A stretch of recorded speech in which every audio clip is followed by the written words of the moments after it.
are live. All right, I'd like to call the Board of Directors meeting for Visit Estes Park to order. We'll start off with public comment. If you can please state your name and address. We'll allow 3 minutes for each public comment. Seeing none, we will move on to some of our reports here. So first we'll start with the EDC results from an avalanche consulting visit. We have both John Nicholas and Adam Shake here, so if you guys want to take it away. Thank you. I guess I might go to the other end of the table just so everyone doesn't have to look through. See me. First of all, thank you for having me here, and congratulations to the new board members. It's great that you filled your board seats now, and really wanted to talk today about the Estes Valley Economic Development Strategy. We had done an update earlier this year, and if we could go to the next slide. I'm going to give you some background on the economic strategy going back to 2015. And really talk about the purpose of the economic strategy. And then we're going to go through some of the major themes that were built into the economic strategy and give an update on Avalanche Consulting's perspective on where we're at on the economic strategy. And really, one of the things we reiterated in redoing the strategy is that the purpose of the strategy is really to form community-wide connections across a wide variety of issues. And I think one of the things we've learned since the flood was that by having a lot of different community organizations communicating more and sharing information, we were able to accomplish a lot more post-flood than maybe when people had a lot of silos and didn't really have those communications channels established. We'll go to the next slide. So the strategy refresher in 2015, one of the projects that was funded through a U.S. Economic Development Administration grant was to do a valley-wide economic development strategy. So it was not just a strategy for Estes Park EDC or the town or any particular organization. It was really meant to be a community-wide perspective. We held a series of 4 different visits from the consultant, and there were nearly 800 people who responded to a community-wide survey online, and there were over 100 stakeholders who participated in different meetings through the course of that. So it allowed us to get a lot of information from a lot of different parts of the community to the consultant. And it was designed to be, quote, a living strategy. I think of it as being a playbook. It's really intended to be a tool that we can go back to periodically and see where we're at and figure out what's new and what's been accomplished and what should be priorities going forward. Next slide. This is kind of a recap of what had happened with the 2015 stakeholder engagement and community engagement. Some of those meetings were public meetings, so we basically invited everyone in the community probably to at least 8 meetings over the course of those 4 site visits. Next slide. So Amy Holloway, who's the CEO of Avalanche Consulting, is based in Austin, Texas. They have worked with over 200 communities across the country, and this is an opportunity to bring her back this year and get her perspective on where we've gone and where we're headed. So one of the interesting things that came out of this was they compared 2013 to 2017 census estimates. And it actually showed that we had a slight population increase. The bad news is that if you go from 2010, which was the decennial census, to the 2017 estimate, the long-term trend is our population is still declining in absolute terms. We're also continuing to lose working age families, and that continues to be a problem. As a result of that, our median age is increasing. We're continuing to see the median age of the population grow.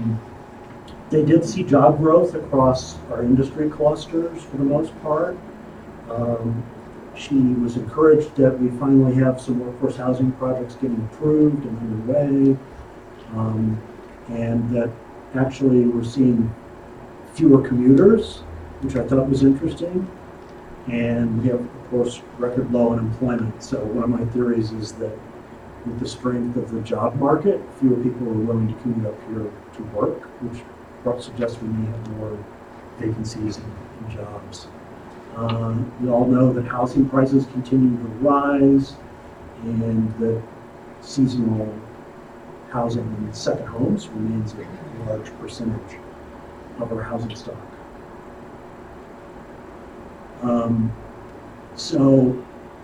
Amy also did some phone interviews with some of the key stakeholders. I think Eric was one of the people that we wanted to make sure was included on that list. Adam and I hosted 4 different themed meetings in January and February, and then compiled all the information that came out of those stakeholder meetings to provide them with an update on what's the status of this particular project, and from a stakeholder perspective, kind of people who are involved in that particular theme, what do they see as priorities going forward. So the 4 basic strategy pillars are infrastructure, business climate, entrepreneurship and innovation, workforce, education. Yeah. Were those identified? For the most part, yeah. Okay, so there were different people in each category. There were different people in each category.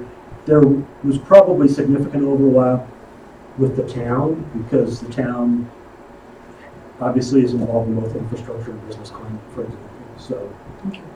It just wasn't the walk-in regular people, but it was people. yeah, it wasn't. We didn't try to do public meetings on those themes. Okay. We did do public meetings when she came back in April, so we did have people show up for those. Didn't have as much participation as we did in 2015, when we had like 4 series of public meetings.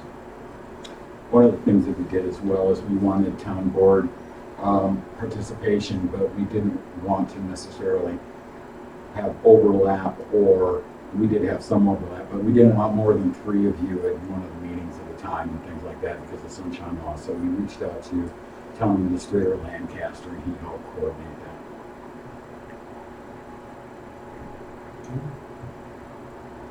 So infrastructure, this is a big theme. The status of broadband, one of her messages was celebrate your successes. The fact that we've reached the point now where we've selected an underwriter, we've got startup funding, we're moving toward official implementation is a huge issue. And I mentioned before the meeting that I just saw where Longmont had the fastest internet speeds in a 7-state region. And my understanding is based on the capabilities of the equipment that we're going to be installing, we could be as fast or faster than Longmont. So that's pretty exciting. Talked about the grant funding for the downtown loop, and that also has to do with funding, not for phase 1 of the loop, but applying for additional grants. So the town is pursuing funding for Moraine Avenue, pursuing another grant that will pay for some of the flood mitigation work and bridge work in the east end of downtown, as well as the trails on Fall River Road. The community center getting opened, that was a significant event that had been on the 2015 list of projects. So today's challenges and priorities, continuing broadband, preparing downtown businesses for the ramifications of the floodplain. And this is obviously something that 2 of you are grappling with on the town board as to how to deal with the floodplain study and then how to deal with the consequences of that. Secure funding for flood mitigation, stormwater projects. Promote construction of Performing Arts Center.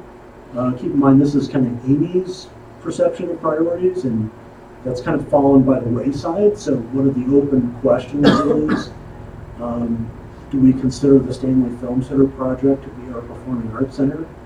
That project has really shifted from just being focused on film to including their partnership with AG, and they've certainly been doing year-round concerts there, so it's kind of changed the complexion of that.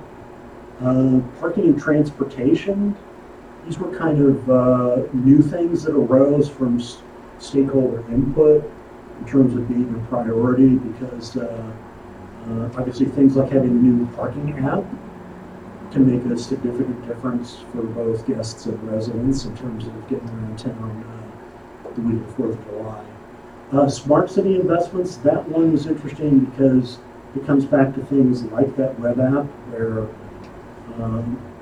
with all this internet infrastructure, there are different tools that we could use to monitor not just smart grid or parking, but there may be other applications that we haven't even thought of yet. The next theme, I think, is business climate, which we had a lot of discussion during that meeting about what does it mean to focus on business climate, and we gathered all the information, but really for purposes of the strategy, it had to do with things that we can affect locally or regionally. There are obviously things that happen at the state and federal level where we maybe have less influence and we need to be aware of, but that we can't have as much of a direct impact. So business climate really goes back to predictability and risk management, and the businesses feel like they can invest in their community. So successes, the workforce housing density bonus and the height increase have obviously helped encourage some people to pursue projects that otherwise probably would not be going forward. Back in 2014, the code changes to encourage the breweries. We now have Avant-Garde opening July 4th. Is that correct? And they're saying yes. Trying to do things like encourage more public art. These are things that all helped encourage kind of the placemaking piece, and that's an important piece. There were folks who felt that the Estes Valley Land Trust, moving from the idea of we're just going to wait for someone to come and want to do a conservation easement, to a proactive valley-wide plan, which is just getting underway. We'll look at what are the best places and most important priority places to conserve versus what are areas that are suitable for more outdoor recreation, and by implication, where are the areas that more development is more appropriate.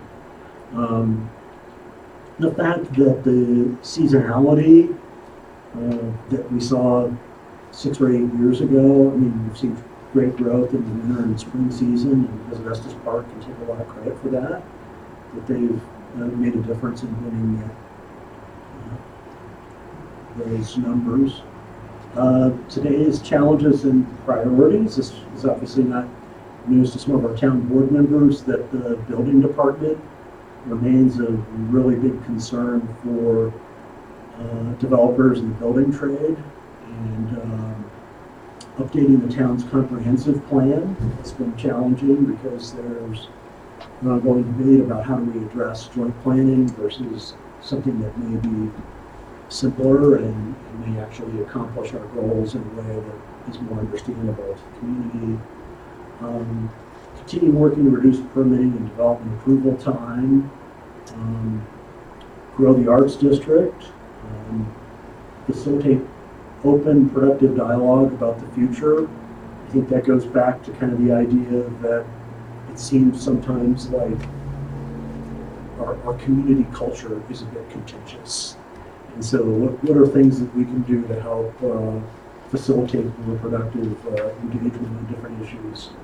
Then continuing efforts to encourage business investment, such as the town has committed more money to fee abatements for potential workforce and attainable housing. The CPACE program is a program that provides alternative funding for energy conservation. So if you're rehabbing a property or building a new property, you can essentially fund up to 20-25% of your project development costs through a low interest loan that's secured by a tax lien. So we've only had that in Larimer County now for about a year. And entrepreneurship, we've received a grant from OEDIT and have received some additional funding from local investors to support a third hire at Estes Park EDC. We thought we had a hire, but I think between the stage that we were at and kind of the fact that we don't offer health insurance probably didn't help. So we're having some challenges getting that launched. We're working with Hemisphere to start the first cohort. The fact that we have basically our craft beverages people working together collaboratively, cross-promoting their businesses is a very significant thing. And actually, Adam, over the last year, had worked with the retail group on promoting a group of businesses in Estes Park, and Visit Estes Park had helped fund that with a $10,000 sponsorship for their video production. So we're very appreciative of that. Continuing challenges, I guess one that I would mention, planning and launching a revolving loan fund. There seems to be more interest this year in looking at that, and there are federal grants that are available to potentially do that. We would have to figure out what we want to use it to support. We could use it to support downtown businesses. We could use it for startups, but we really need to figure out what is it we want to try and support and promote. And I can see where the downtown loop coming down the pike, it might be that some cash flow loans would make sense for certain businesses. So that's kind of where I'd like to start the discussion, is thinking about how that might be helpful downtown. And if we go on to the next slide, workforce and education. We talked about projects are coming out of the ground. Major organizations are now engaged in cooperating around housing. So although every housing project remains contentious, we've had a lot of our primary employers step up and support those projects and encourage those projects. The child care needs assessment was completed, and Estes ECE is working on their capital plan. EBIX continues to work on how to get more funding for essentially operations and supporting individual families for child care needs. And one of the most fascinating things that came out of that meeting was I knew about the CareerWise program at the high school, but I didn't realize how many different innovative programs are going on at the high school right now in terms of education, and that's very significant. So challenges and priorities, one of them would be interest to, I think, Visit Estes Park is investing in amenities to attract young families. So a lot of the stuff that we talk about in terms of destination development, or destination product development, also happen to be things that benefit people in the community. Yeah, let's go ahead.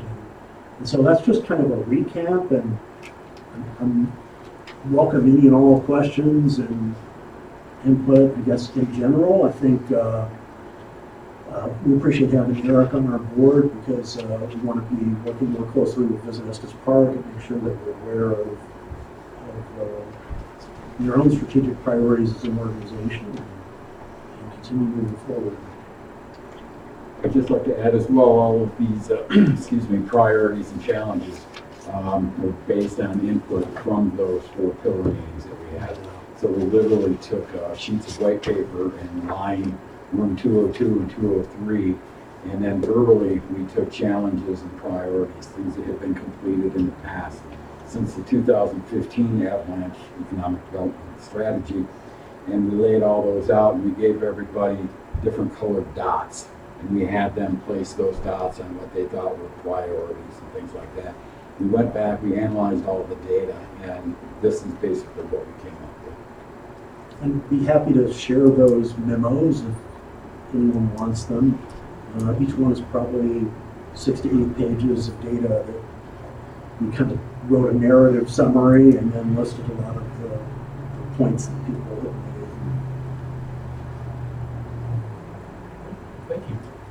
Any questions? Thank you guys for giving I us that. appreciate it. Thanks. Thank you. I like the narrative summaries myself. There you go. Next we've got, I put the town board update on here because we have, ever since you two have been on the board, we've kind of taken that off, but just in case there's anything that you would like to keep us informed about, put on there. So if there is, if not, you can move on. Not you. I don't Okay. really do much. All right. Sorry. Go ahead. And then, No, actually, EDC covered it. Broadband would be the big thing, and John, you can cover it. okay, cool. Well, thank you. For the Rocky Mountain National Park update, I know Kyle had some previous engagement, but she did send out an email today. I don't know if everyone saw it, about how Rocky was again the 3rd most visited national park. I kind of helped stress that with the number of people coming here. It's no secret. So Yeah. Any other news on Rocky Mountain National Park? All right, then we'll do an overview of the agenda. We have a pretty packed agenda, with including the swearing in of Camden Berkland. Take a motion to approve. I'll move to approve. Second. Any comment? Discussion? All right, take your votes. Aye. Aye. Aye. All right. So first on, moving on to swearing in of Camden Berklands. Is it in my It's in folder? the signatory folder.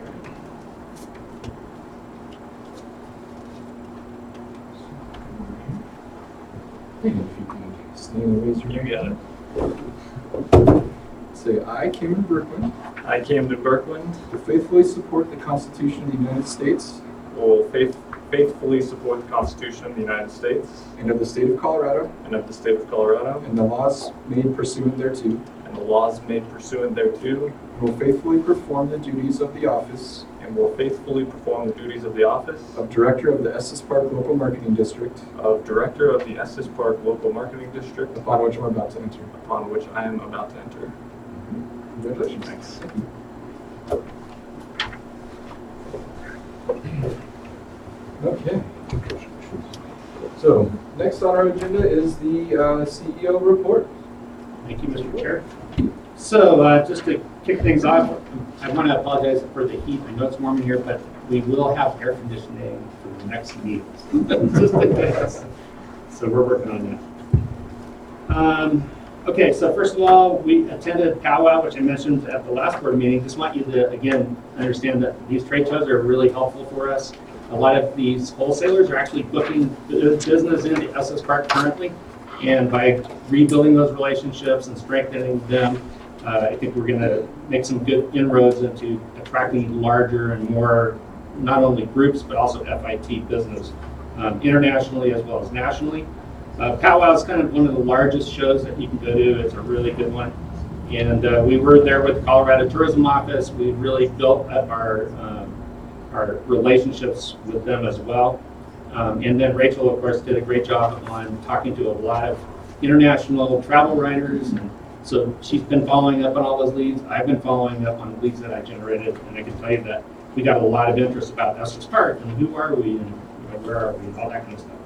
So we have like pre-printed maps to show people the relationship between Denver International Airport and Estes Park, because it's important for them to know kind of where are we located and all that kind of stuff. So anyway, it was a great show. And we've got a pretty robust show schedule from now through the end of the year. Also, just want to mention, we have been working with SimpleView to discuss a kind of a last-minute booking availability solution. What's the best solution for us, for all of our lodging partners, as far as last-minute bookings? And I think we found a pretty good solution that ties into what we currently use on our booking engine. And so we've talked about having an actual page on our website that is dedicated to last-minute availability. And we think that's going to be a really good solution. It's going to actually look a little better, I think, than what is currently being used by ELA, which is our Lodging Industry Association. And that should be launched pretty quickly. So we're trying to get that up on our website and add it to it. It's also going to be fairly inexpensive to implement, which is good. Data analytics, we just sent a PACE report email survey out to all of our lodging partners, and Kevin did a good job of getting some great responses. In the past, we really haven't had PACE reports from our hotels and inns and lodges, and what that tells us. Sorry, just for everybody, can you just specify what a PACE report is? That's what I was going to get. Sorry. So what that tells us is, looking out 3 months, what reservations do those hotels or lodging properties have? And how does that compare with the year before, or even 2 years before? So it's the same time period measured looking forward, and it's called a PACE or pickup report, and so that's basically the lingo that we use in the industry. Why is that important? Well, we want to know where there are holes, like where are we weak and where are we strong, and why are we? And so we try to discern some of those things by getting some of that information. We've had that information a little bit before, but it's more been through the Rocky Mountain report, and it's been more about historical data rather than future looking out forward. So we think this is going to be real helpful. And then Kevin's going to do a report on that, so I'll let him add all to that. So that's what he's going to be reporting about. As far as partnerships and collaborations, I attended the CADMO summer retreat in Fort Collins. That's the Colorado Association of Destination Marketing Organizations. We are actually a DMO, also a destination marketing organization. That's how we're looked at throughout the industry. So for those of you that are new, might not know what's a DMO. So we're dedicated to marketing, and that's what we do. I also have a meeting scheduled with Frank Lancaster, our town administrator, this Friday. That's just to get caught up on stuff and to talk about some of the goals that we're coming out with. Hopefully we'll be firming up today, and I'll be able to share some of that with him.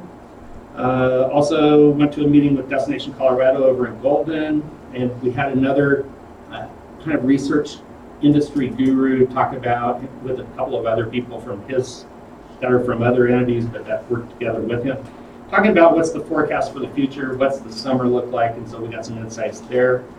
Their forecast was a little more on the negative side. By the way, when I went to the CADMO meeting, all of the destination marketing organizations shared about what their forecast looks like as far as their destination. And I would say 3/4 of them felt they would have a weaker summer than the year last summer. So that's kind of the forecast that they're sharing with each other. Did they say why?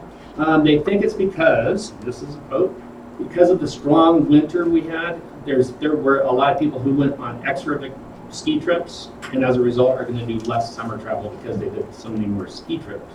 Who were the quarter who did not be able to do it?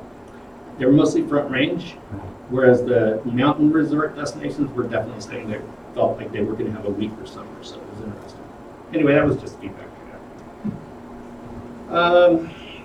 Also, I've scheduled a meeting with the Estes Park Trail Gazette. I try to meet regularly with their publisher and just kind of touch base and get caught up. And today I met with Larimer County. We have a regional task force on transportation. I can share with you that there's 3 large projects that in Estes Park that are a part of that overall plan, and that's in conjunction with a 0.25% sales tax increase. And it's not happened yet, but it's in the plan, and we've got 3 really good projects that are in there. So, including, in addition, we've also got some highway projects in there. So good stuff. On the community relations side, I just want to mention that our annual report, we felt that we kind of got that all together a little bit on the late side, and we wanted to not have a meeting and have 60 people show up because everyone's so busy during the summer. And so we felt from a strategic standpoint that made a lot more sense to do kind of a digital annual report and send everything out via email to all of our stakeholders. And then we'll follow that up with a robust kind of training session and marketing plan rollout in the late fall. So you'll be receiving our annual report by email, and it'll include video and statistical data and all kinds of stuff, so it's going to look really good. So that's where that is.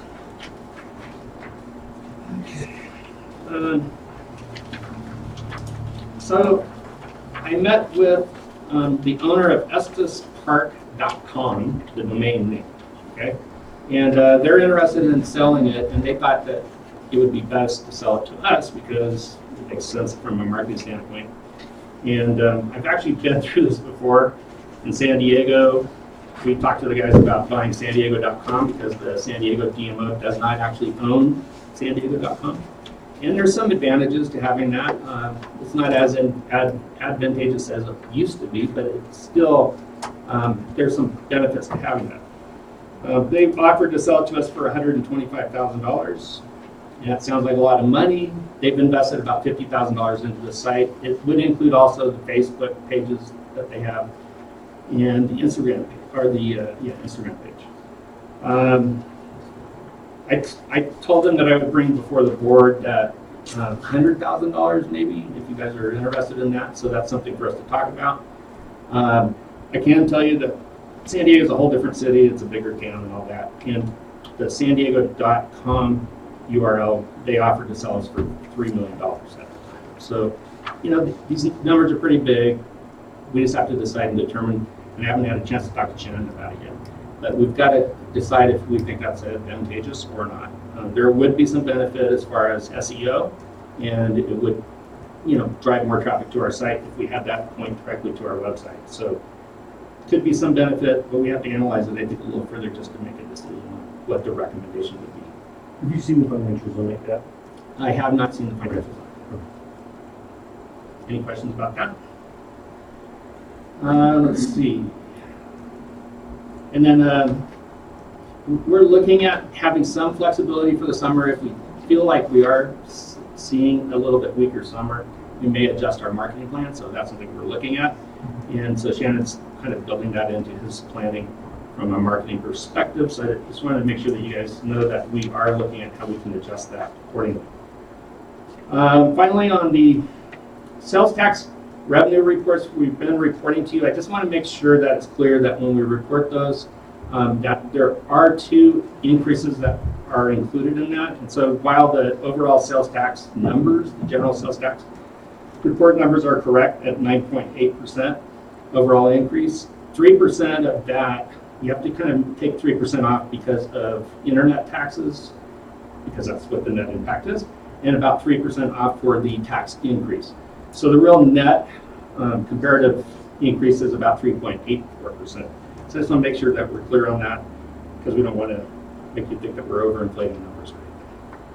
And then on booking results, we looked at the Jackrabbit numbers, and I know that we reported that bookings were about 1,200 bookings per day, and I felt like that was a little high, so I went back and researched it a bit. And so where we actually are is 1,200 referrals a day. And when you take that down, Jackrabbit actually does give us a number, I found it, and so we're actually getting about 28 bookings per day. It doesn't sound like all that many, but when you multiply that times the monthly average rate of stay and all that stuff, that's about $500,000 in bookings. So it is pretty robust and still strong.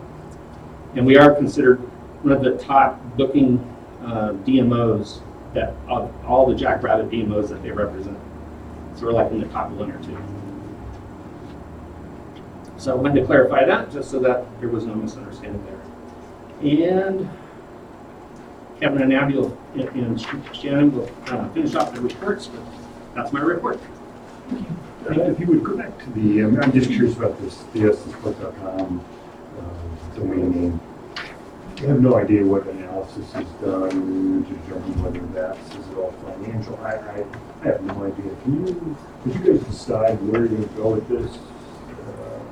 Yeah, we haven't made a decision yet as far as recommendation, but I want to give a Shannon a look at, you know, what kind of traffic would we add to our current website, just because EstesPark.com, a lot of people will search that way. Right. Just put in EstesPark.com because they think that'll be the main town. And so that's probably the primary benefit is that organic search that you're going to get and how much more that'll drive up numbers. So we've got to look at those numbers and see what Yeah, that is. it's a big number, I just think. It is, it's a big number, and they They did share with me some of their numbers, but I need to get a written report, which they did actually have. Would you share that when you get it? Are there, I would assume that there are consultants that specialize in valuing this kind of situation and whether or not it makes a lot of sense. Yeah, there are. So when you're talking that kind of money, it might be worth spending a little bit to find out. Well, I think some of our current partners can actually help us with that as well. It'd be a great place to start. Has anybody else on staff been through this, purchase of domain name? I did. I bought one for my company about a year and a half ago. And actually, there's somebody in this town who I hired as a consultant that I would immediately go to. I actually just looked at when we were doing the website changeover. I was going through our list of domains to make sure that everything was updated to point to the new site. And one of the things I was looking at is we have a .net domain, but we don't have the .com. And when I was looking at purchasing the .com, it was like $5,000 for just the .com. And hosting that with an annual renewal of $500. Once you own the domain, it's much cheaper to just renew. Anyway, it's, we'll do an analysis and make recommendations. Yeah, okay. Time-wise, next meeting? My next meeting. Okay, okay, sounds good, thanks. Any other questions? Okay, so we move on to the CFO report. Good evening, everyone. My first part is the income side, and I gave you all a little bit of a heads up when I first got the initial report via email, so it wasn't a big shock. But obviously, May saw our very first dip of 2018. When I went in and analyzed that, we did have some missing payments from some fairly large lodging properties. When you factor those in at their 2018 rates, since that's obviously the only data I have, just assume that they'd be flat.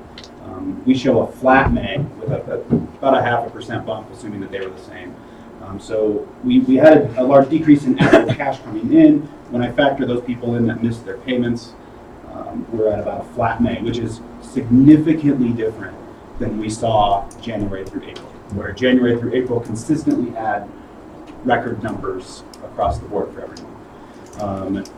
The catalyst of that was going to be towards the end of my report, where we proactively went after lodging, just figure out how summer's trending. So I don't want to focus too much on that, but just give you some more of that information, and then know that we are aggressively looking into it, and at the end of this report, kind of have hopefully some solutions to address that as we move through summer. Expenses on advertising pretty closely aligned with our plan for summer. I wanted to bring this up because, and Eric had mentioned it as well, and I'm guessing Shannon will probably cover it as well, that we are looking at a partial move, if necessary, to bring some of the fall-winter spend that we have planned later in the year to sort of bump up that summer if some of what we're foreseeing is that the summer is the lull. Obviously, probably working with agencies as well to determine if they feel that it's a good use of money or if we're throwing it down a dead hole. Shannon will touch on a little bit more of that later. Then kind of one of the big things I wanted to focus on is the audit. At this time, the 2018 audit has been completed. We have, myself and the board treasurer have reviewed the final draft, approved it, still waiting on it. We approved it about over a week ago. Still waiting on the for them to pull the word draft off of it so I can submit it to you all. And you were excited to report that the draft was totally unqualified, so we have another clean audit. We have another clean audit, and I'm hoping, as the moment I get it, it'll go out to all of you. So the moment I have it, the 82 pages or so will go to you. I actually was talking with Dwayne the other day, and I believe they were kind of waiting for theirs as well, the final as well, with our piece that needed to be completed by, I believe, yesterday. I believe it was yesterday that it was due to them, and we submitted everything about a week or two ago, and so everything should be good on that. We're just waiting for them to pull the word draft off and submit it out to the world. Exceptions in that report? Nope. No. Dwayne is the finance officer for the town, so you know. Oh, I'm sorry, yes. Sorry, Dwayne Hudson is that. Yeah, sorry about that.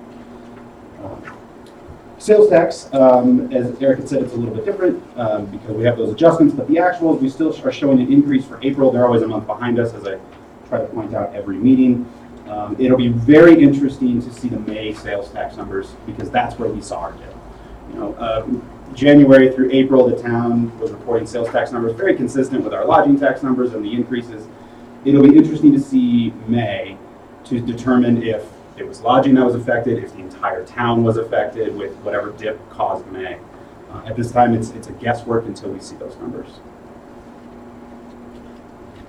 And then I wanted to keep my presentation short because I have a actual presentation to show you on the stakeholder futures survey that we did.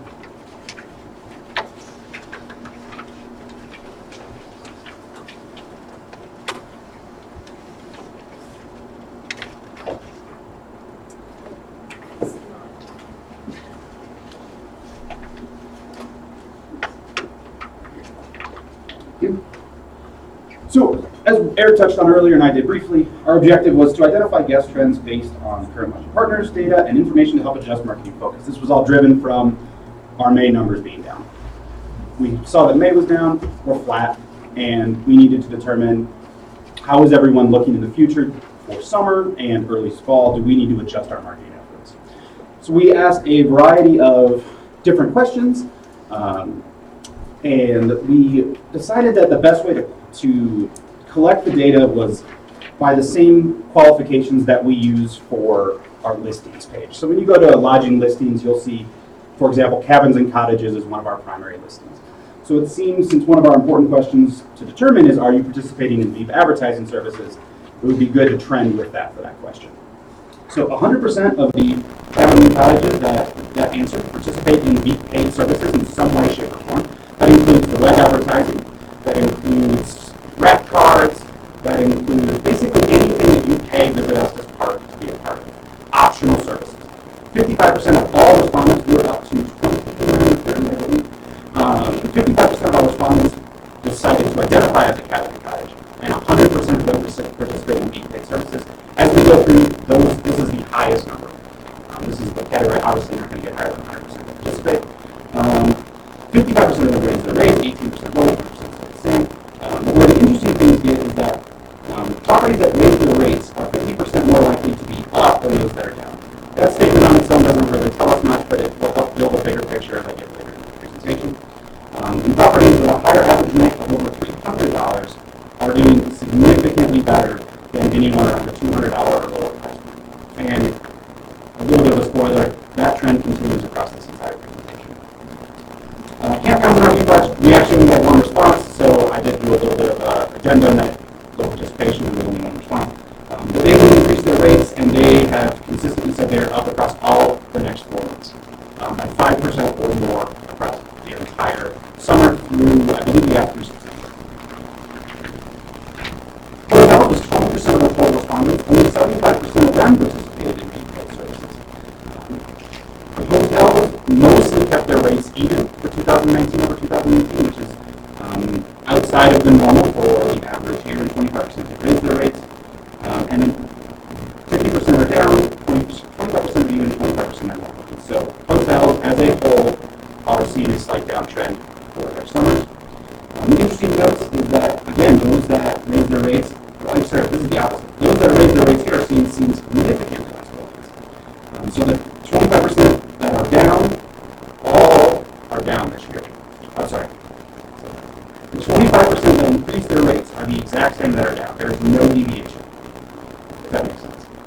So every single person in the hotel that was found, I believe it was 3 or 4, that simply raised their rates have experienced lower bookings over the next 4 months.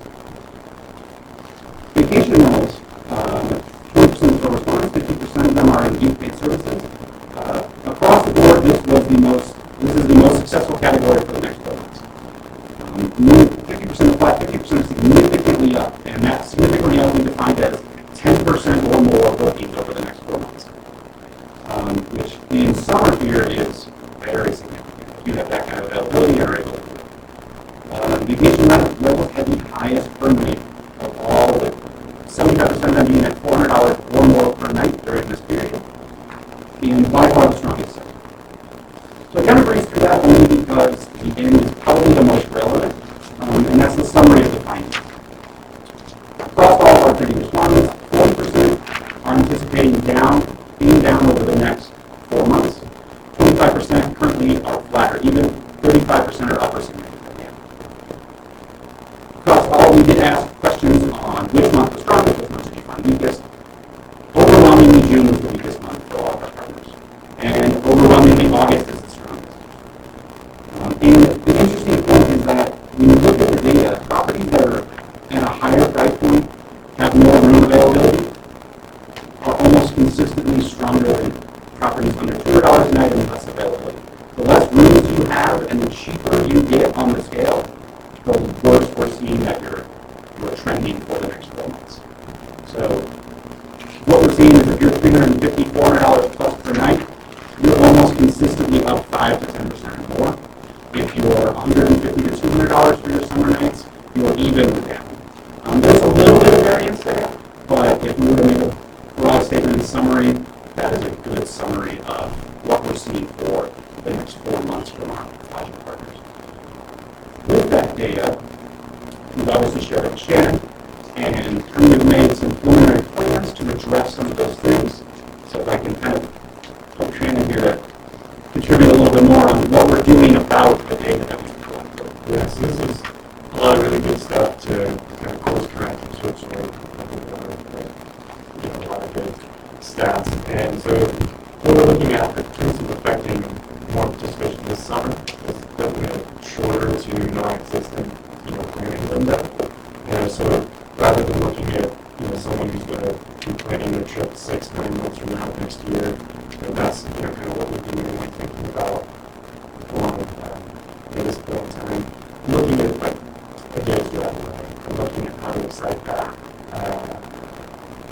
that person to get up here and look at what demographics we're going to target, especially thinking about how higher price hotels do pretty well and those that have lower price points to put in less well, like how we attract that exact guest. And kind of challenging the partners who we work with to help think along those lines as well, because I know it's not the first time that they have that challenge as well.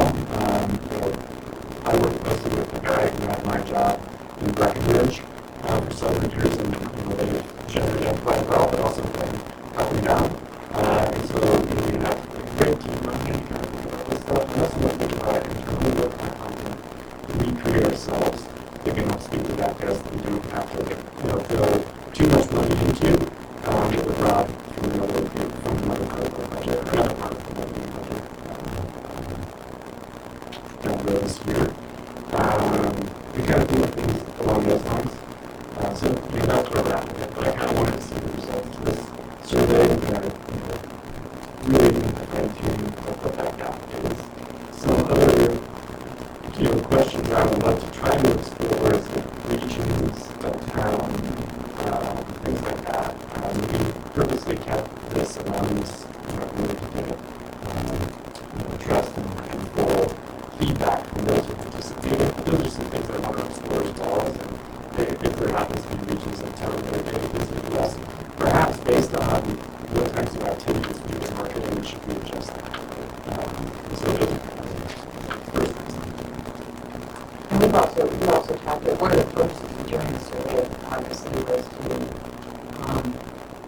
anticipate where the sales are going to go rather than just waiting for sales taxpayers to come out and it's all over. So, but May, particularly last, I don't know if you saw it too, you probably did as well, the May weather toward the last 10 days of May, really, especially if you're the type of hotel that takes last minute bookings or you can cancel last minute, the weather probably was a real destructive force to that. Same thing in June, we had some pretty significantly cold weather. Part of the reason I got interested in the questions was that our numbers are really up, but the way that we do our reservations, I think this is also part of that equation, is that we have a 30-day cancellation policy. And so our reservations tend to come in earlier, and even if the weather tanks during those reservations, we may basically block in business or something like that. So I started hearing from other stakeholders that it was kind of mixed results, and Then when we saw the May sales or the lodging tax figures come out, that I started really going, okay, maybe we should be looking at this. And so I'm really glad that we got as many responses as we have. I'd love to get more. But people are very reluctant to share their personal data, especially when they get anybody's going to know. So that, I'm piggybacking that. In your opinion, is they said a higher wage earners, they would also be more likely to say, oh, So that was part of why we wanted people anonymous, was so that we didn't want somebody to try to influence it by saying we're down, come help us, or also when you have done something similar to this in the past, people are very reluctant to supply their business name and then give their metrics. So with that, we were trying to think of why some connection. And it wouldn't be because year, nothing's really changed. We were high last year, this year. Our business model is that we're high-end property, so that's not going to change. And that's why we put in also the question asked to, did you increase your rate if you're using the drop zone? Because, it could be totally a function of, if we were 2% off and everybody raised the rates by 2%, then we would fly here, right? So, but you can see it was really interesting for me to see the number of results tell us to drop the rates and what the effect was of each category. The other thing I'm thinking of is, and I asked Kevin earlier about this when we being over the financials, are we getting hit? We've got a strong contingent in the Midwest in farming. And those farmers are still getting themselves they're still underwater a lot. I don't have as much of that kind of income as some other types of properties might. If you're still trying to get crops in, if you're still trying to or you financially looking at your what your income could do, you may be filling out that mitigation. so it's not necessarily the demographic of people that are spending more money are increasing as much as it might be the demographic people spending less money increasing. Right. It's probably more likely the actual target demographic for these different groups. That's why we're resulting in seeing key factors. Get our partners to kind of hone in on that. And are we seeing fewer people coming in a particular income level, or are we seeing more? So I think we've got a good start, and this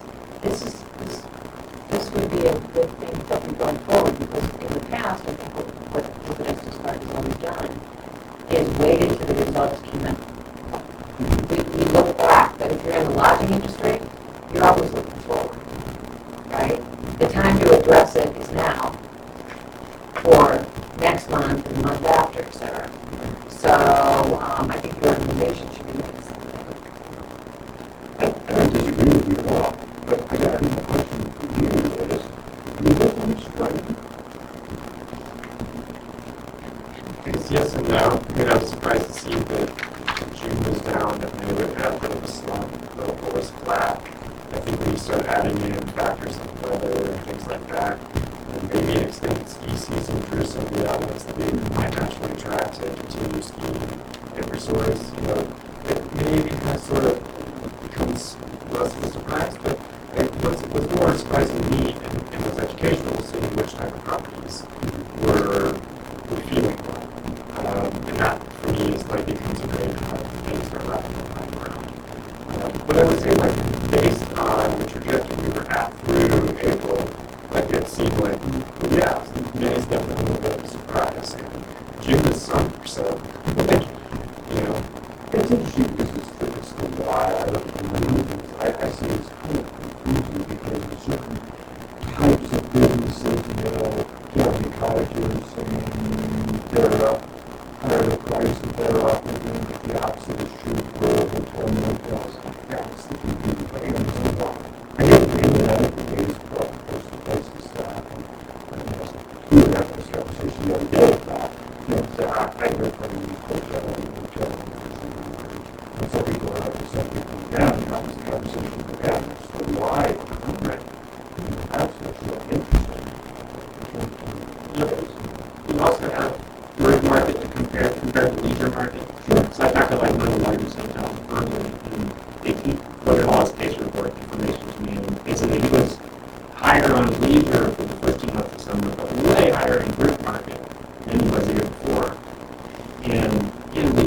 up on all 4 months, but very interesting. So there's these different target audiences and groups. We have to segment the market in order to really analyze it properly. But I definitely think it's something we want to continue to do every season from now going forward, just to make sure we're always collecting our data. And this was our first crack at it. Interested, I know many of you would have received it and hopefully participated. So there was some feedback on some of the questions and what we could word a little bit more clearer. And we obviously welcome that from all lodging partners. We did partner with ELO to increase our responses. Our goal is to get 50 before the next board meeting on this as well. And so if we get 10 to 15 more, I'll report again, because that would be significant enough of a percentage change. We'll see if it affected the data.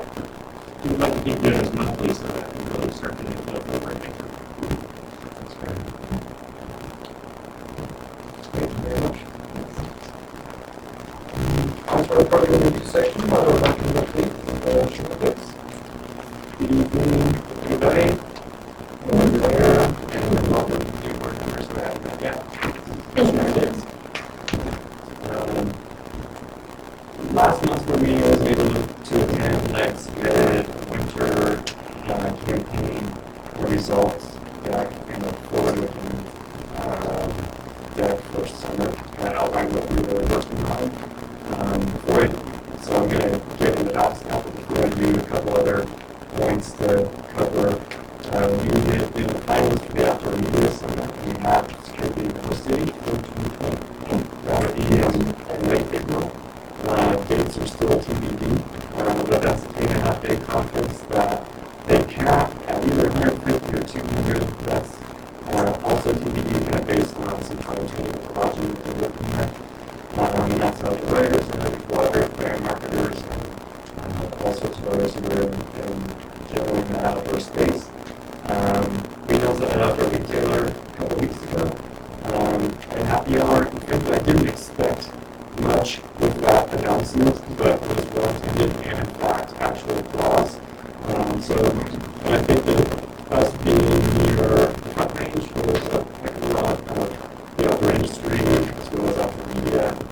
We can benefit from higher likelihood attendance from some higher some better players in that space.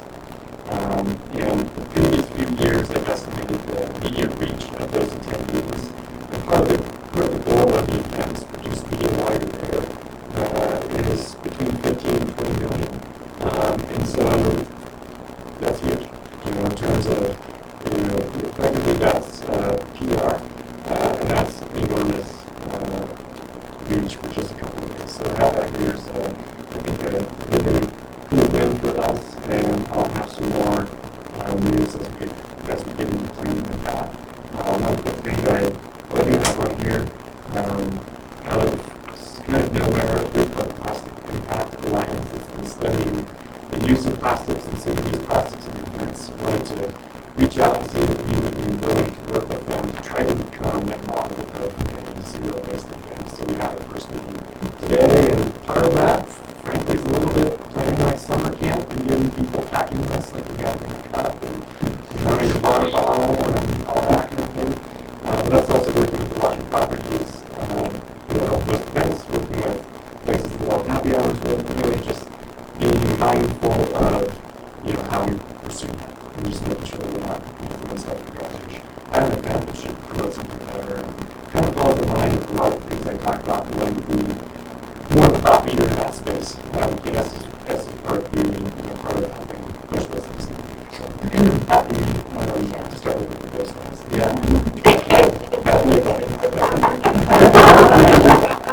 Absolutely. Yeah. And so we'll see how far we can get with it. And it isn't like a predefined certification that you have to get this marks. It's like, how close can we get? What can we do? And it's really just thinking about the event as it is and making it unique enough.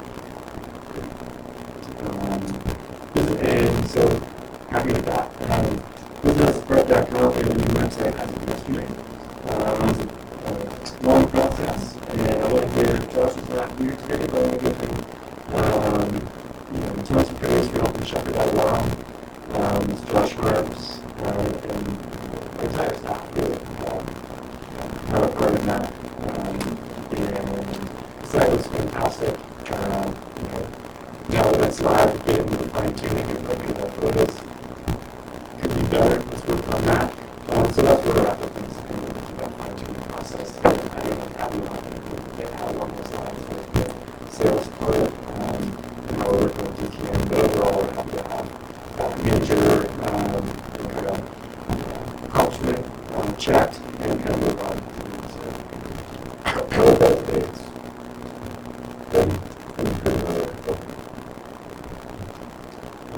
And I'll continue to give travel reports on the future. One of the public relations note, we are planning to expand for Sunset Magazine travel. And this time it is in cap, and assuming we verify category at best, sometimes better left. So we find out soon. That way we announced in October 19 this year, and frankly it's out of us.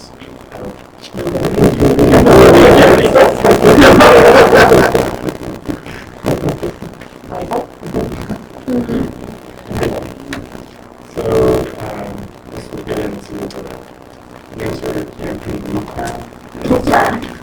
Most of these are things I've talked about quite a bit, so probably talk about what they are, touch less, but if you guys have questions, please fire away.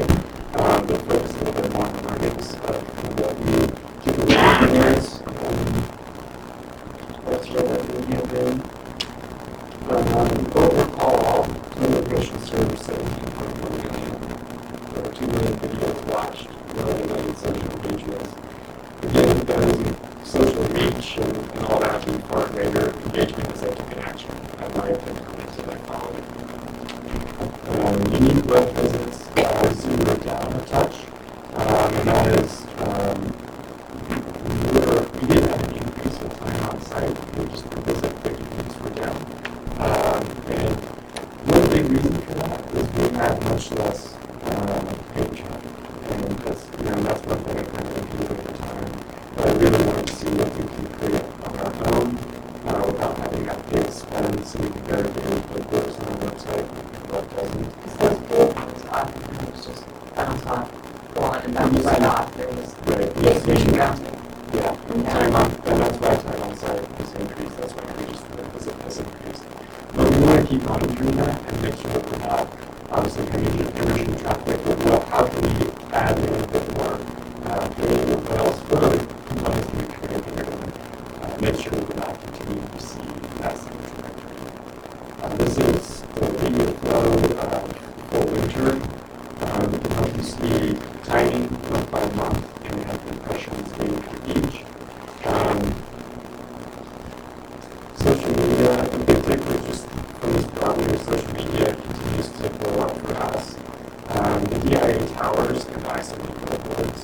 Of course, those are estimates based on foot traffic and eyeballs in the vicinity, but we consider this a success. Each of these things I'll get into more on a slide for each, but this is just a quick overview.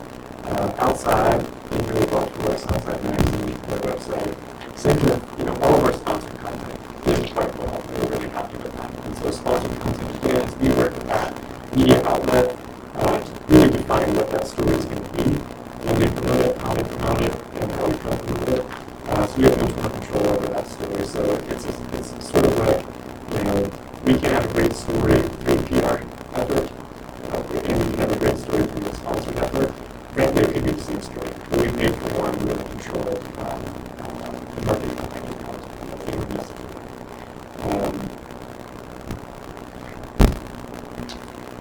We partnered with Warren Miller on their film tour and created a quote-unquote backcountry pass to Estes Park, which was a standalone website. We promoted different deals and discounts on for kind of a ski-minded traveler. What we had with this was really fun audience, super engaged. We liked the new style of creative that we made for it. But it did come along with it last minute for us. We were looking at this in fall, and really we should have been looking at it right now. So that's what we're doing right now for this kind of season, is looking at Warren Miller, how do we improve upon that, or do we look at Teton Bradley's film tour, or something. Open Snow, if you are familiar with the site, it's a really fantastic fantastic. You know, meteorologists absolutely adored this ski meet. He wanted to know what a power was. He's like, that's what we need to figure out. It started as a newsletter about a decade ago. It's growing to a really popular website. It's been also all around the country. Right now, doing for summer season as well. This was really affordable. Like they charged next to nothing. Had a great story, really high quality content, and really engaged users. And I don't have a full report on the arrival list data based on these individual components yet, but a quick look showed up this time being one of our most effective in terms of actually bringing people to town. So that's pretty cool to see. Radio, traditional radio as well as Pandora. We'll be mic'd about this. I break word of mouth a lot of travel around town about hearing your spots on the radio, and I like that in terms of goodwill. I like that in terms of people, locally kind of being reminded that we exist and we're working hard and kind of trying to do fun new things. In terms of the Pandora component, however, we show happily digital impressions, but really look at the awareness data showing not so effective in terms of actually ranking growth here. So what's really handy with that, we experimented, the logic behind it was really solid in terms of what we wanted to build, how we pursue it, the message we were putting through those channels. We see like, hey, that we didn't pan out in terms of how we wanted to affect traffic, so it's more spread in the future. Product managers are much better success. 1 million video completions, these are 30-second ran video per meter. Again, you can engage the target audience with Google. You can see exactly what type of user is using that. You can kind of tailor that almost room by room in each building, which helps us reach more effectiveness. Sometimes we have the research. One of my two favorite stories about us of the winter season. We have there are more extreme Thailand, the lead skier, which I think is an interesting demographic to at least have awareness of the Estes department. And it was really light with the content of the doing project with them. We launched later this summer for 6. Outside magazine, super successful. This is my other favorite story about us. Good boys, well-written, really great advice. Not just coming here and ski, but also ways to stay safe. Classes, take an avalanche class, where to stay, how to stay for longer, things like that. All the different messages that we want to have out there. So good content, high audience. There was a number of content partnerships we have, probably most expensive. And so we want to take kind of a harder look at who came here because of that. We had our first phase of the athlete residence program, and we just had no idea because there is a lot of business that locals produce, and we had a total of those were impressions that there were 1.6 million 57 engagements. The totals there 249. That's the total number of posts or pieces of content they created. I think 6 million, I believe that's a number of videos.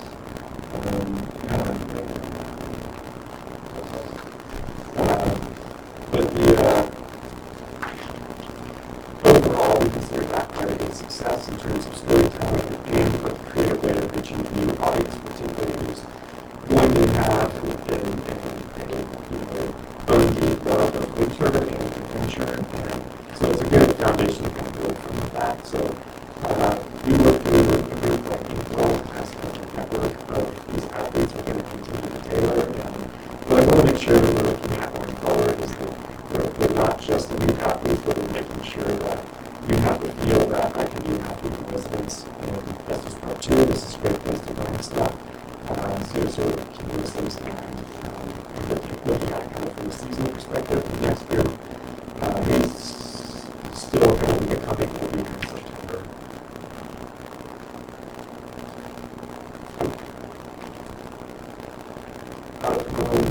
A lot of good word of mouth and good word feedback on this, and For all accounts, we consider it a big success, particularly the area. The big learning with this was mainly the same as more and more stuff. But this was one where, like, hey, we should do something, would be a good impact on myself and EBC traffic. We should think about that now so we get better placements. We have good placements, but we can really fine tune timing and location much better before we're looking at things. The DIA stuff got on a lot. And that was a good success. We want to be more intentional with that and plan for it. I don't like it. And Personally, one cool thing with these billboards, so that's a big PVC wrap, basically, and we were able to acquire those. They weigh about 50 pounds each, if you're curious. And we're going to have those made cut into tote bags, basically, that we'll hand out to visiting journalists and stuff like that. We'll have a little card inside the details that was, this is part of our advertising campaign, winter, and a picture of it, and it's that sustainability too. having the airport meeting. And what a nice, I think the ads up there are grabby, but usually I don't care about that stuff. This is one that's like, one thing I like about advertising overall that makes me sound but I really like here is it's moment free. And a lot of nonsense with other advertising is grabby and not something so bad. And this is just like, you get a moment free, but it's not a simple message.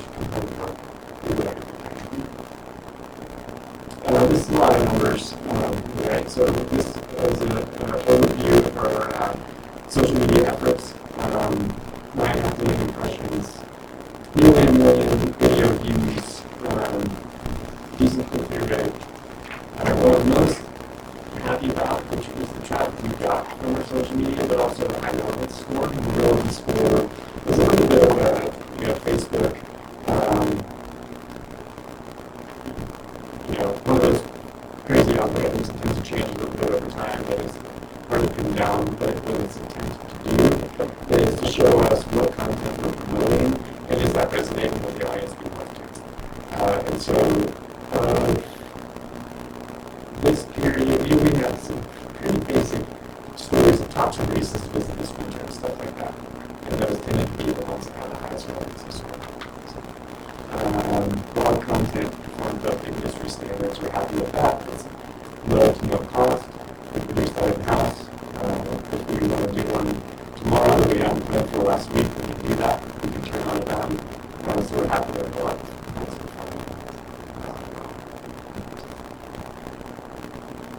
A bit more with kind of demographics. We had a lot of success with couples. And this had a little bit of spring messaging in there too, because frankly, spring is a moving target, but we put one out early to try to make folks interested early, and that did have kind of a higher relevances.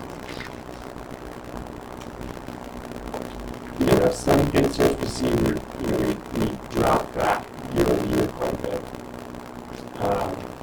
and we were looking at rated search terms, and that's what we didn't want to do was compete with others within our own district.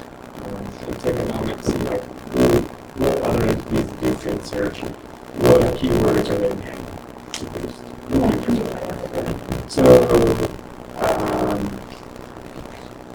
the big hotel might also want to push search terms about Estes per cabins. And so traditionally that's what we might also push because we help facilitate bookings. Rather than compete with other hotels in our own district for that same keyword and the same eyeballs being able to see it.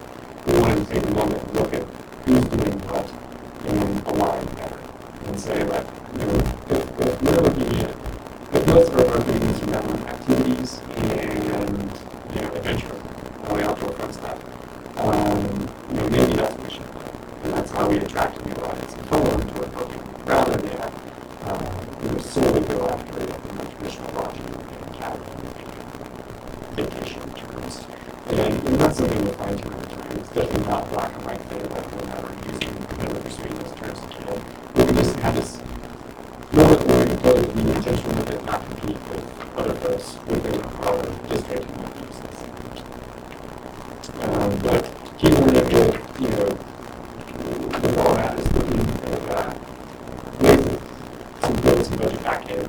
and really being intentional with what you're doing for secretary. This was some of the internet stuff.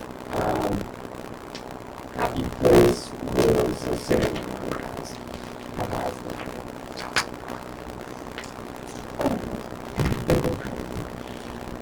so I had kind of in between these two reports, I had a line for us to do an analysis of the Denver market specific to winter, and so that's that. So let's look at monthly arrivals length of stay, and we do that by season, day trip versus overnight by quarter, and kind of where the traveling things to from.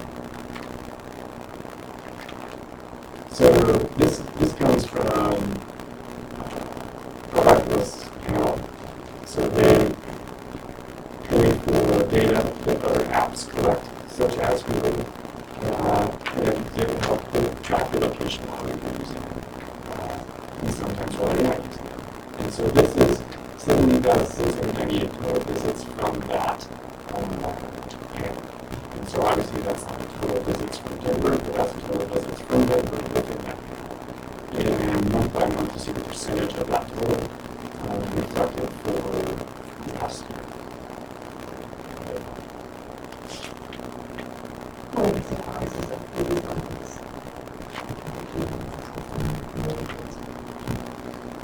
You know, in August, sometimes you think about back to school.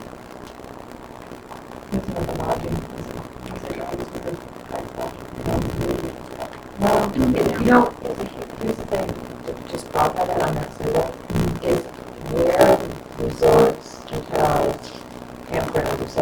were in their bookings compared to the last year. Doesn't mean how it went back. So historically, travel has been the best. August is coming on. End of August is stronger than I've ever seen it right now, but it won't come close to August. I should say it'll come close. I think July's first, August is second, and usually September, June are behind. But September's going to come close to August right now. So, maybe July and September. Yeah, you do? I can do. So I guess it's a tough topic. We got families. So this I would look at length of stay quarter by quarter for that Denver audience, and it's no surprise that we're not going to get it this year. What we did learn is that particularly in Q1 2018 versus 2019, Midwest day traffic a bit more which we're going to picture for the reason, but a bit more overnight here, 2 nights stay. 3 nights stay. But reflects, I think, the better effort which all trying to get to the weekend. This is another slide, kind of sort of almost the same thing. We're looking at just day trip versus overnight, quarter by quarter. What we see is Denver's productive visit again in summer and productive visit longer, which is great. That helps us in terms of how we end up, how we kind of further define who we're going after in winter months. So the first step is basically like an already kind of ingrained winter. Someone with a good strong winter affinity, very like seeing, very that's pretty close, and it's a good place to start. So that's where they're heading out. We were able to draw POIs in our marketing district to help show where people are visiting and how they're staying there. And I think from this place is what I should probably anyone is folks hanging out longer and more than expected in the downtown business district. And even so, how the POI works is like you're in that POI for a half hour, that checks the box that you were there. We boosted that in the downtown business district just to account for potential traffic and to make sure that you're definitely here to spend time. And so we still have 40% of visitors spending time in the downtown business district and doing that for an hour for hours. And so we have to stand down here as well because it's an attraction on its own in addition to being a lodging facility. But I would note that average time POI would be skewed based on folks actually staying there.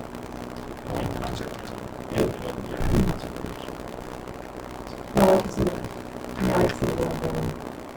So, this information was gathered by using their apps, whether you're using the application for that public. No example. That's scary. This is all the rivals, and they partner with hundreds of apps. And the same, so like the old school version of this would be like you subscribe to a magazine, and now all of a sudden you get 4 catalogs that they think you're going to enjoy because you subscribe to that magazine. Right? So you subscribe, they have you and your contact information yourself.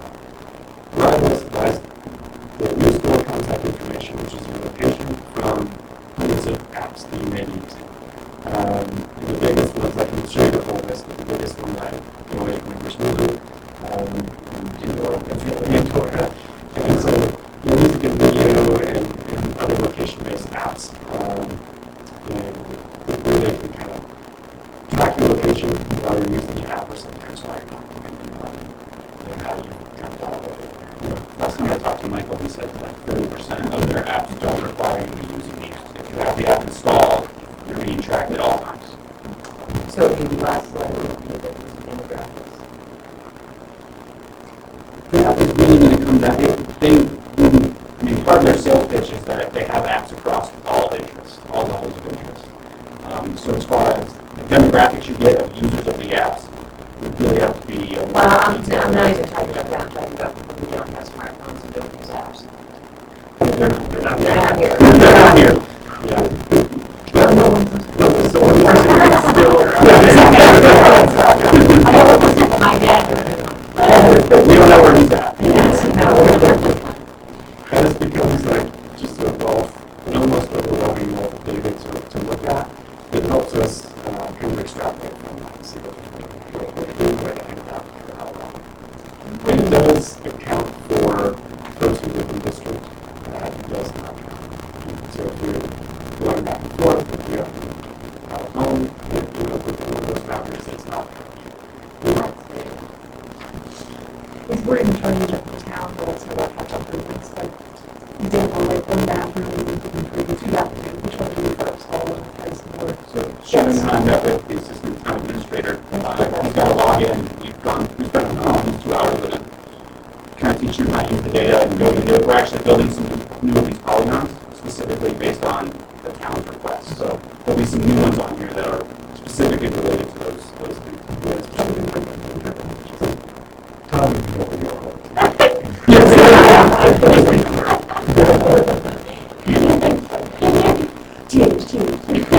Any other questions about that? Kind of put them for like a winter traveler analysis. We've got a thing that would work in market for summer. Getting first series of the Broadway new slide, with estimated impressions of our on these efforts. Then a quick spring push in the month of May. Sponsored content from 5280. And they, it's kind of funny, this is the first time it's happened where they mostly rewrote our meeting about things to start, which I'm okay with. But I think like the reason I'm talking about is like 5280 where a bunch of slacks or whatever, but our content is coming along. And as they look for where to find the best advice, information, about this product, turn straight to us, which is good. We also have Facebook and Door Radio involved with these as well, and the main message in all of these was kind of a crowd beat, summer rush kind of thing, which is potentially a difficult message when it's snowing. The roads are closed and all that stuff. And the rest of summer we kind of divided into 2 main buckets. One is inspiration, which I almost say our entire winter campaign was around requiring you to discover us as part of eventual destinations, e-destination. This is doing the same through those different channels for fly fishing, rock climbing, and mountain biking. So we have an inspiration component. I consider our younger, probably newer guest, and sustainability bucket, which is a perfect name. We've also been calling that Build a Better Guest bucket. But that's a more traditional guest who's already booking stream or has already been booking stream. But we want to target information that's going to help them out how to go on vacation, how to get them to run if you want, or they're like parking my clothes at 7 or 6 uphill. Go there at 2 in the morning and Sounds fun. I can visualize it. and also helping me get prepared. So we see some not messing around here. Maybe it's 4 weeks summer, winter, I'm going to shorts and flip flops nonstop. You need to plan for some alternates to reasons to stay around here, reasons to explore town to and really get people who are already in that stream with messages like that. Doing that again with social media, doing it with TripAdvisor, Expedia, really continue to do a lot more with TripAdvisor. Because you haven't done too much in the past, that's what we need to really do for us. But they're kind of changing their model to be a bit more, it looks like social media than they have in the past. So we can have our own profile page and really tailor that message. And I've heard other DMOs that they receive as much traffic from, or sorry, their page on TripAdvisor receives as much traffic or close to as travelers. And so I think we can build that into a really, really great tool. I think what we found with TripAdvisor we use a lot is where the visitor comes from. They're at a point of making the final decision of coming. Now they're looking for where to stay and what we're going to do. So by that time, they've already decided on us instead of us, which is really a cool place to be. Yeah. And you see one there, I can have slides about each of these. Jerry today, talk about Jerry next slide. This is, I don't have actual results for the screen stuff yet. I don't have a modest campaign. We're kind of looking at this same type of collection of things as potentially what we could like to call course correct summer.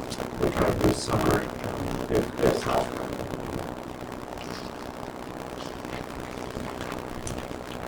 doing media impressions. They sent those stories to the newsletter and those and posted on social media. And they can exist on Mitigation.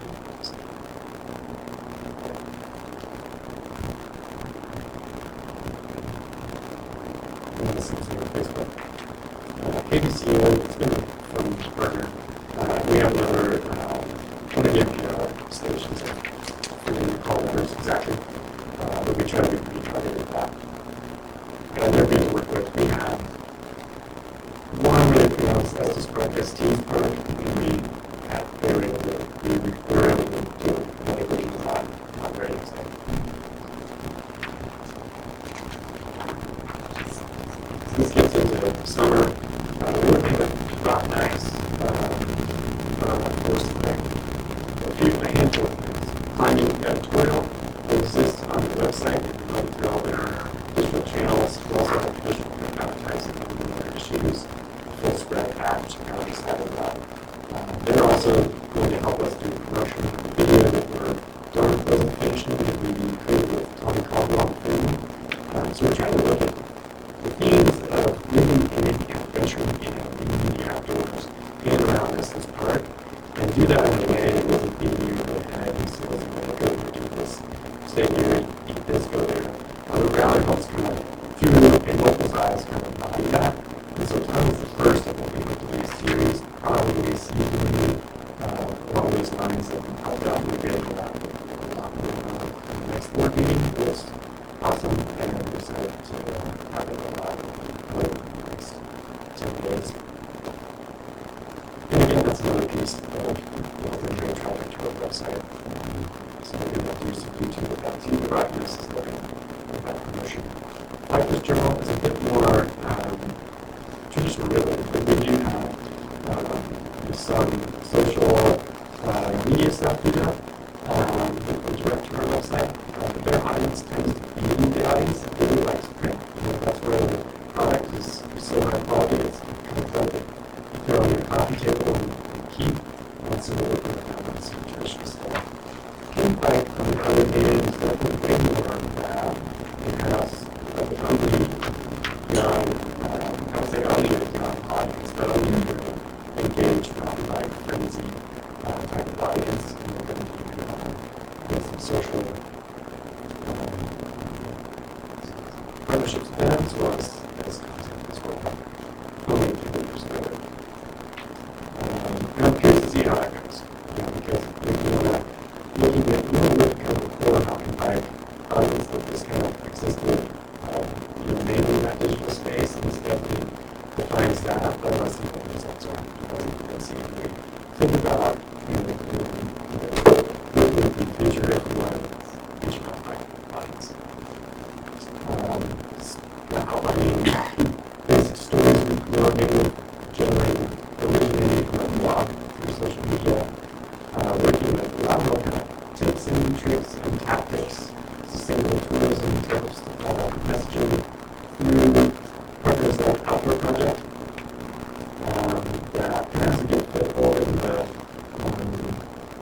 hiking and trip planning outdoor audience. In YouTube, just with all of the looking for a bit more through the summer with that guest who's looking for stuff to do, and also help make sure we're not seeing a slump of traffic. July, particularly, for the past 2 years, has been our biggest month of traffic because of this breakup. So I think that what we normally see after the website relaunch is a natural dip in traffic. Right?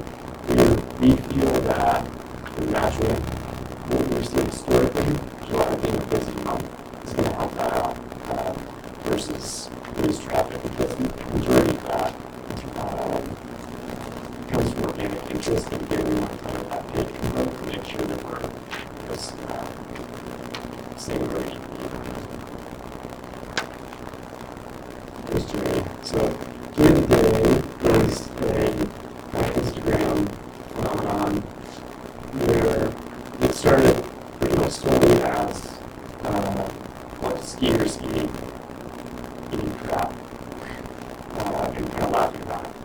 But it's grown into a place where it's not only that, it's definitely still that, but it's also a place where you can see people doing generally unsmart behavior in the outdoors.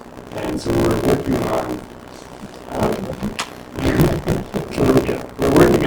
a way to tailor Estes Park messaging through this website. One, because we think it's fun.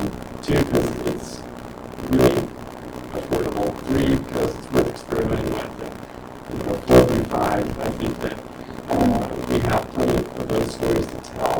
If we do it the right way, I think we can really start to affect behavior in audiences that just they don't know any better. It's not that they don't have the intelligence. It's that they've never been around the dog, and they think it's like a dairy cow. It's just this is like a enormous thing. So we're working on that now, and I'm spending a little bit more time explaining it because it's also like I want to just make sure that we have kind of like the exact right photo, the exact right message, that this is going to be a very positive thing we're doing for Julia, and not just doing it. I mean, it's yeah. Walking out a good half hour. So I talk about time. Get ready. Working with Expedia, trying to get people to learn to search for success is probably for the booking process over the past. That booking process to retarget with content to help them find better traffic and discovery. And essentially, it's an advantage. And I hope to report more about TripAdvisor going forward. I don't think that that's something that we haven't used that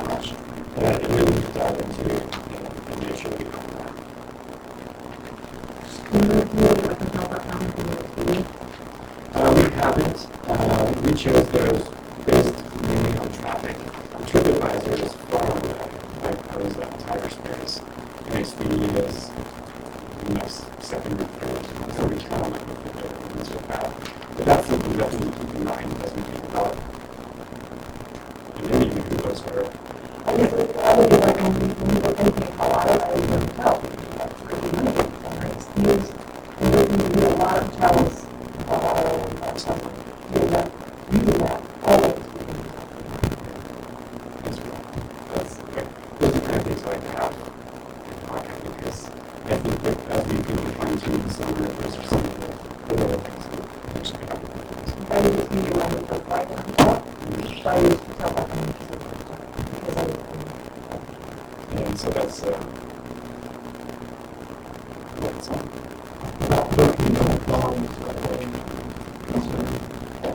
So TripAdvisor Expedia, we definitely have things with like rehab and consideration come up all of those, and looking at you guys with that, lodging expertise and those things that you see more effective, but kind of what did that come to do more international?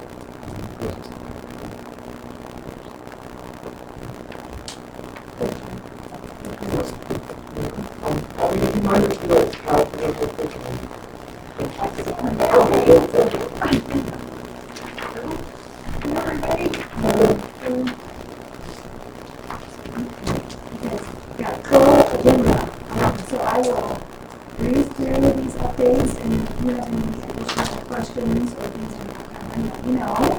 I kind of came in at the discussion about the May visitation, so I think that you all saw that we were down to 8.4% as of for the month of May, and year to date, as of the end of May, we're down about 0.6%, so not even 1%. And I think just to reiterate what others were saying, that's one of the reasons why we also provided for the breakdown across the Mays, because it really can be in my 15 years here. May visitation was totally top to level, and Trump Road being open or not. So I just think, looking back, it's all relative. I think, we're up 27% from May of 2012. So I think sometimes you have to, keep looking back to realize that it's still really high compared to May's 4 years ago. So I think sometimes we look back, at least 27% from May of 2014, even though we're down 8.5%. I think we've seen such rapid growth that sometimes everybody keeps expecting that it's going to be that way. Okay. So, payment preservation, just like the town, we're having payment preservation projects. So we'll be sending out a news release tomorrow, just updated information on that. We had to reschedule the Neighborhood Visitor Center. So it's like we're facing the same issues that some of the product that was happening at Town Hall too. We don't know if it was oil or if it was weather or a combination of both. But Neighborhood Visitor Center will be closed next Tuesday.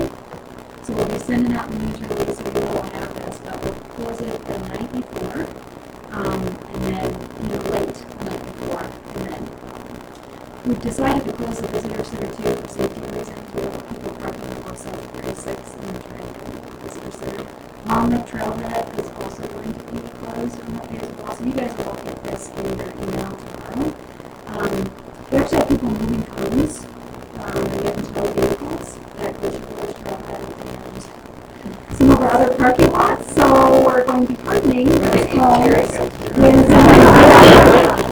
So we're finally got some photos to share with that. And then Rainbow Curve is going to be closed on Wednesday of next week. So, and Bear Lake Road will be having loading delays next week as well. So we're going to get this done and then we can get it done. You guys know that. Old Fatherville Road is a little bit delayed opening, so we'll have that news release, but just a reminder, that should open on Saturday, July 13th. Keep in mind that it's also a really popular cycling and dog walking spot, so that group and audience are thrilled that it's not opening the vehicles yet, right? So, but really, truly has to do with dust abatement and some snow removal up top. There's not much snow removal, but we have some furnaces that been a little concerned about, up high. So, July 15th, we're on schedule. Yeah, we've had quite a bit of media interest on 4th of July this morning. I did a live interview on KOA as part of the news show, just talking about the plan we had to come up with 4th of July. So we're going to talk about that. And then there's the Denver television channel that's coming up tomorrow as well to just talk about regulatory and just how to prepare in general for the summer, trying to help people succeed with that.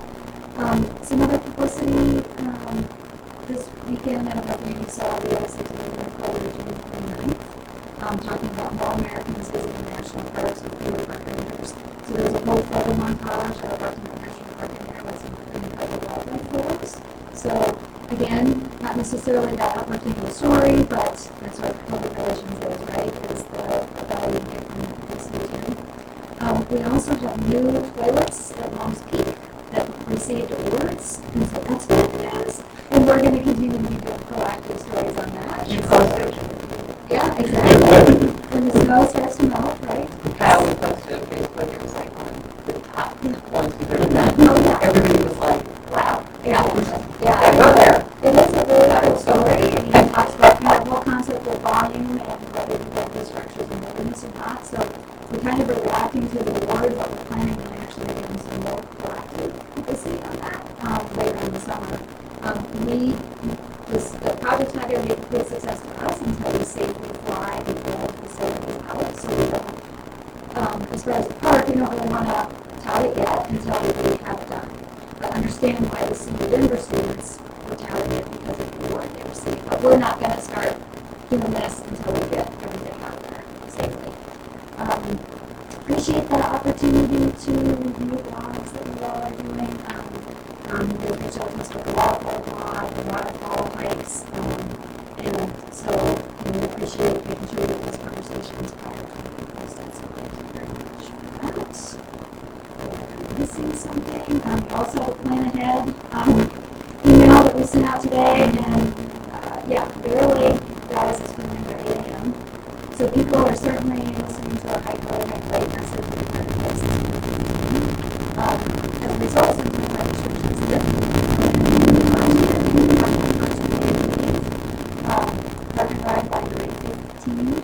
So again, the more we can get this information out to set expectations, we're not closing the park, just certain restrictions in certain areas. We're working with the town as well, and we're having messaging signs that help us continue to provide that information earlier, so that then people can also get more information and be able to come to make decisions.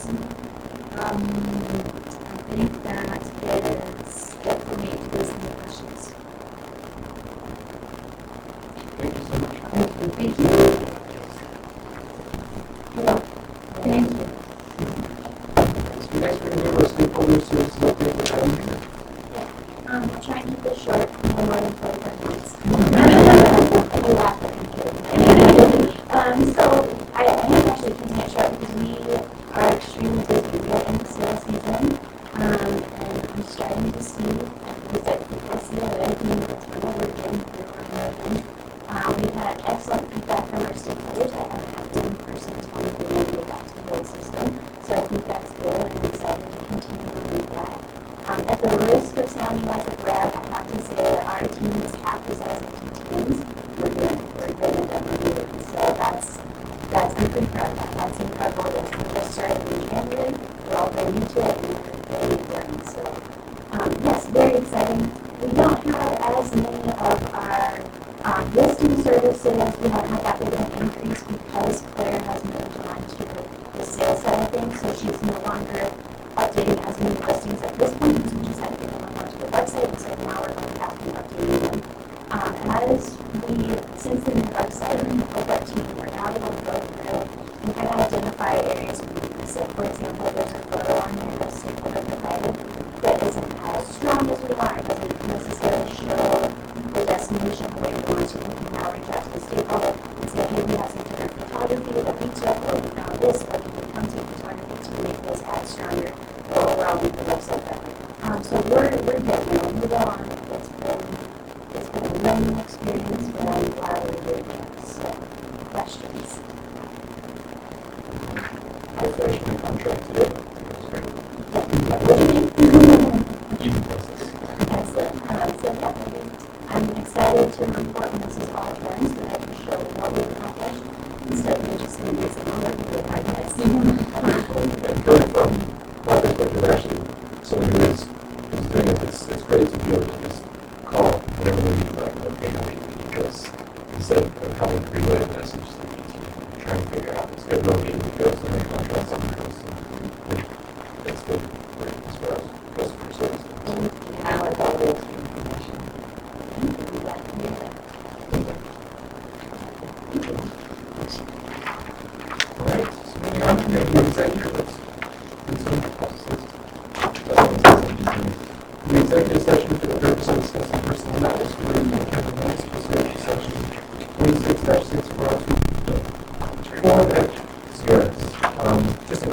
agreeing.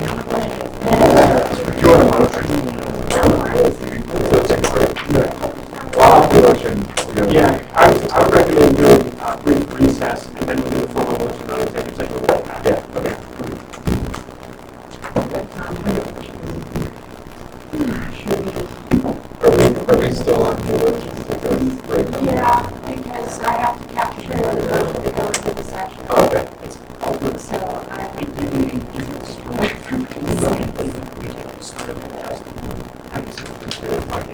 Also, I am working on the just one of those documentary things that we can use as awesome models. It's just getting the service. Yeah, that's what I was.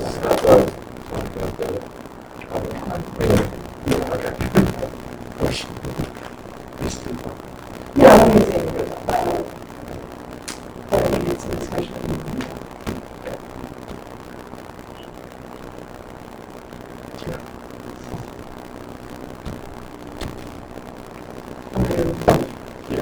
Try, anybody else have a drink with it?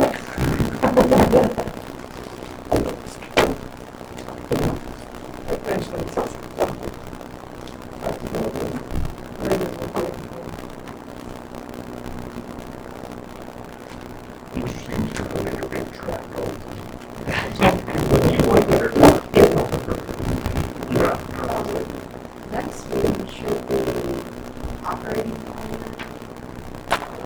first draft.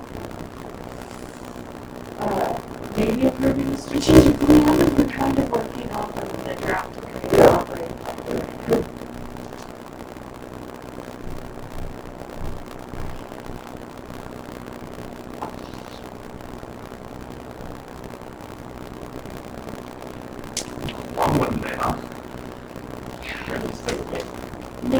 No, this is definitely a long one. Typical is supposed to be 30 to 45 minutes total.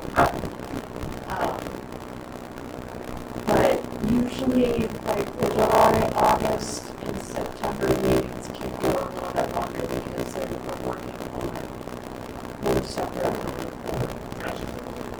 So we're going to be discussing later on. We're going to be discussing the draft of the strategic plan that we're working on. So that we can start working on operating plans for next year. And then we have some deadlines we have to meet, so we'll do a draft of that happen. Should be next week. It'll be the first Tuesday. And then we kind of present what the draft looks like, if the thoughts and everything, what they'd like to see change, what they'd like to see in the next draft.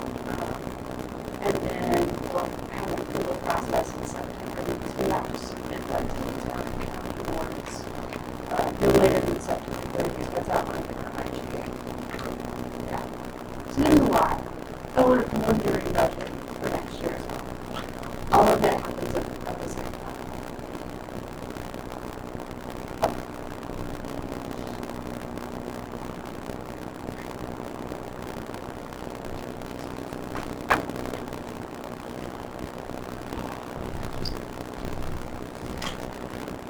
Nice to have everybody in the see.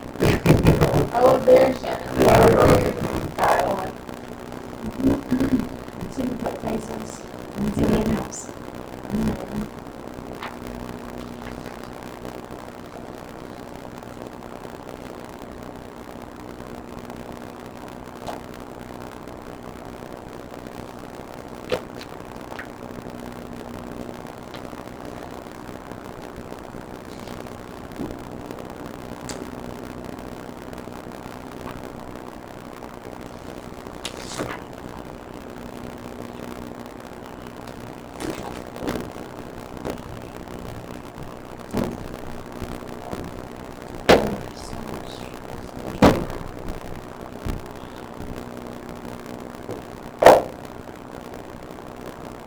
You guys are mentioned iPads and for your yes.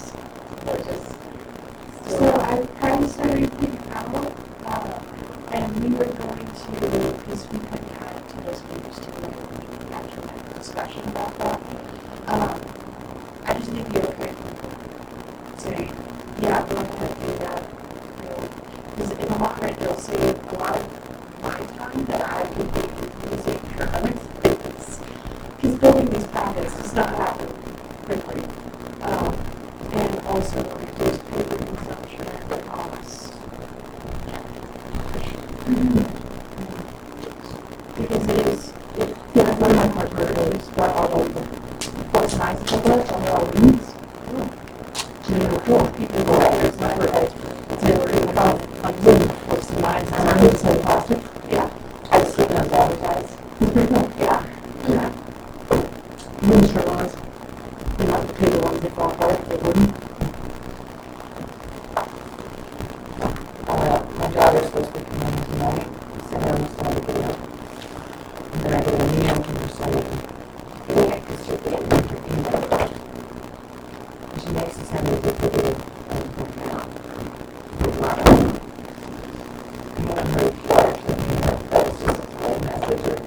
Well, actually, it's not Alex down there. Or she had it. And who is that? Very good. How is your TV? We're doing good. I'd say the river lodge is higher than normal. I think it's just because of the downtown location. The resort's doing good. The river lodge is probably doing a lot better. I've seen the double seaside in here for 12 seasons. Yeah, we're pretty good. It's just. Compared to last year. Yeah. I think the river lodge higher than. The river lodge is a little higher price, not really higher end, it's just because of the location on the river and 2 blocks from the camp. So it's Thank you. it's hard to there's a lot more competition. You ready to question? So I will move that we move into executive session for the purpose of discussing personnel matters related to government pursuant to section 24/6 for ethics clearance. Any comment? So, take votes. Aye. All right. We are moving into executive session.